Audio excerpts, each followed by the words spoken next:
பொறுமைன்னா என்ன?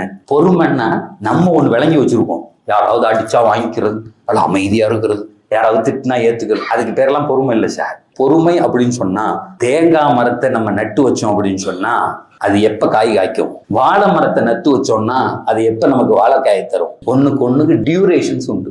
ஒரு பெண்ணு குழந்தை உண்டாயிருக்கா 10 மாசம்.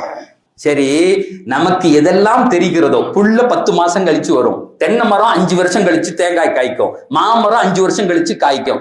இதெல்லாம் தெரிஞ்சு வச்சிருக்கோம், பொறுத்துக்கிட்டு இருக்கோம். அப்படித்தானே? பெருமானார் சொன்னாங்க, சபுர்னா என்ன தெரியுமா? நீ தெரியாத விஷயத்தில் பொறுப்பதுன்னாங்க. இது 1 வருஷம் கழிச்சு வருங்க, 10 மாசம் கழிச்சு வருவன பொறுக்கிறல்ல, அதை கொண்டாடுறல்ல, அந்த அம்மாக்கு வலிக்கிறத நீ சிரிக்கிறல்ல. பெருமானார் சொன்னாங்க, சபுர் அப்படின்னா என்ன அர்த்தம் தெரியுமா? சிஸ்டத்தோடு பொருந்தி போவதுன்னாங்க. உனக்கு எதுக்கெல்லாம் டியூரேஷன் தெரியலையோ, காலம் வரலன்னு சந்தோஷமா இருக்கணும். என் நல்லா நிகழ்த்தி காமிப்பான், அதுக்கு பேர் தான் சபுர்.